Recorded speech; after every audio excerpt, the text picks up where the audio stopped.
Hello, Night Nation. Trylko joined by Robert Aronoff. 2 letters, 2 words on Twitter. Down on the field here in the Swamp following the Knights' 24-13 loss to the Florida Gators. That's 2 consecutive losses for the Knights following the debacle in the bounce house last week against Colorado.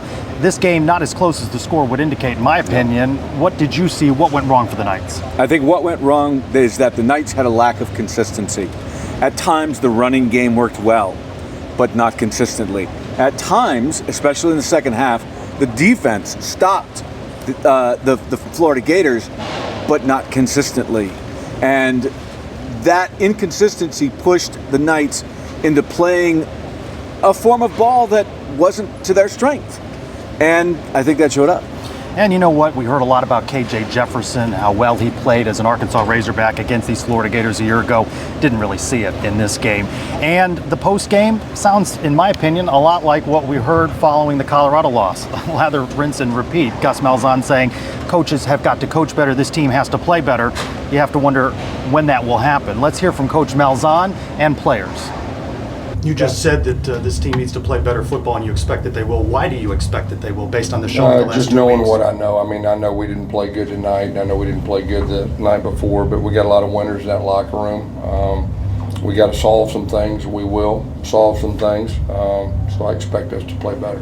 What's not working with this offense right now? I don't know. I think we've struggled in the red zone a little bit. We're trying to put our finger on that issue. We're going to come together this week and really put emphasis on that as we did last week and try to be better in that area. And we got all our goals in front of us, another rivalry game next week, and we just got to get back in the W column. That's our focus. 1 loss in the conference, 1 loss out of the conference. We're still probably in the running for a Big 12 championship, and that's going to be the mindset till the wheels fall off. Tonight, did you think about replacing the quarterback and getting maybe? No, I didn't tonight. We didn't play great around him at times, like I said.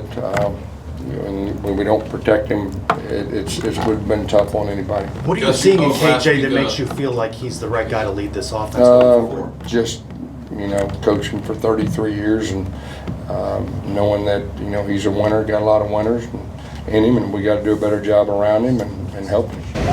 And Robert, that is the reaction from the UCF side of things. I got to tell you, in my time covering the Gus Malzahn era, that was as critical as the media questions have been of Coach Malzahn. You feel like a lot of what we heard tonight we have heard before. Can they turn things around? Much happier locker room for Billy Napier, who has been under a cloud here in Gainesville. A lot of fans upset with him. However, they get the win over the Knights. Yeah, and there were no questions about Napier's job security or anything along those lines. There were a lot of specific questions about the reason for success against UCF. And it started with the defense. They focused in this off week about gap integrity. The familiarity they had with KJ Jefferson and knowing what they were going to face. And then a number of players and Coach Napier talked about using this off week, this open week, as a week to go hard and not a week to recover. He tested them and pushed them, and in their minds, that made a difference. Well, let's hear more from the Gators. Well, I think that we played with better gap integrity. I think we got after it up front. I thought we tackled. There was a lot more pursuit, gang tackle, knockback. I think we were on the same page.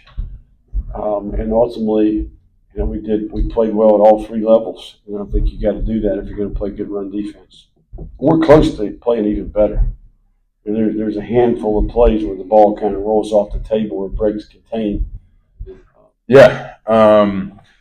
I think, honestly, I know Coach, I just wasn't in here to talk about it, but during the bye week, Gums talked about it a little bit, but we set the tone. We're like, look, we are competing this week. Like, it's not a recovery week. We're going in there and we're going to work every single practice that we have. We're going to compete, and it got heated. It got fun. That's been a theme for us, especially going in this week. Like, every chance you get to go compete, you need to be ready to rock, and you got to go. And I think that we had a great week of Coach. He incorporated some of that point system stuff into the week this week, which was fun, and for our good on good periods. And like, the guys they're ready to compete today.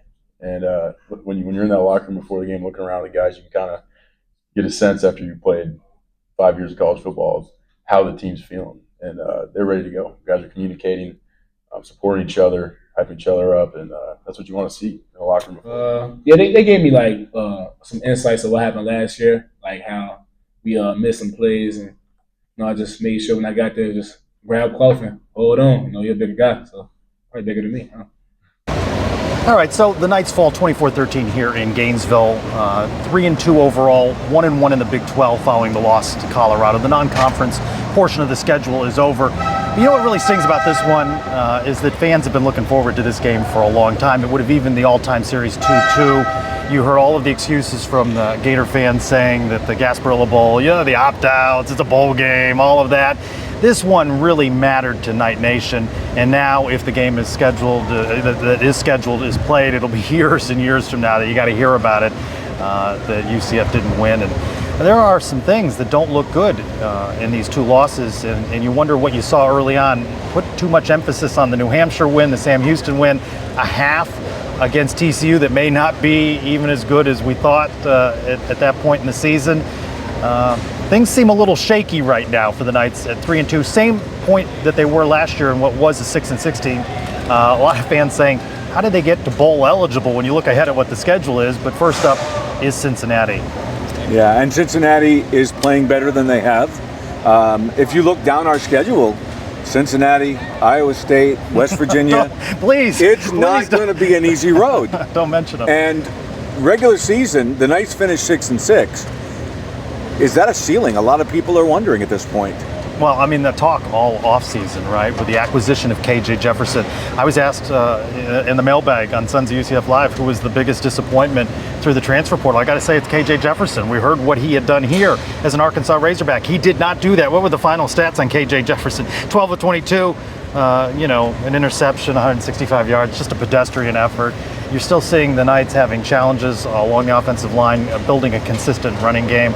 It's like teams have figured out how to box out the Knights along the line, and there were struggles in the first half. I mean, seemingly Florida could do whatever they wanted to do. They moved the ball. That opening drive, 75 yards, really set the tone. They showed no fear at twice on fourth and to go. They went for it, even in their own territory. So they had no fear. No fear. What we do is we talk about UCF year-round, win or lose. I experienced 2015 on a UCF-related podcast. We never thought that it would be 0-1, 0-2, 0-3, and you got to have a little bit of hope. This was a difficult one, and it's been 2 challenging weeks for the Knights. But you do return home, maybe some extra leg room in the bounce house. Some people may begin to check out on the season. But you do have an opportunity to close out the first half of the schedule at 4-2 and improve to 2-1 in league play. And for us and what we do, you got to have a little bit of hope. That doesn't mean you don't question, as we will on all the Sons of UCF shows all week long, what we have seen over the last 2 weeks. It has not been a good Knights team. The other thing you have to consider is there were a handful of opt-outs for this game. The people are exercising their right to go with their redshirt season. That being said, every team has to deal with it, but having only a few days to prepare, once that news got to the coaches, maybe this week the team will be able to practice with personnel more that they know will be on the field. Maybe that'll make a difference. Well, maybe playing more of the younger guys, what fans are clamoring for, will also make a difference. And you hope that the 2 losses, the way in which they've happened, do not lead to more guys opting to explore their options. 2 things that were said in the past week. One of the things that Gus Malzahn said after the TCU win, he says it matters how you win. And I think also you got to accept the flip side of that. It matters how you lose. The other thing that was said this past week on the Sons of UCF Live is the question was asked, is this team that faced and came back on TCU, was that the fluke? Or was this team's performance against Colorado the fluke? Have we started to see the answer to that tonight? Well, we're going to continue to ask those questions. Team motto is tough and together. The players say they are together. I know this much. We're tough and together. We are. That's what the Sons of UCF do. For Robert Aronoff, 2 letters, 2 words on Twitter. I'm Trylko. Go Knights. Charge on.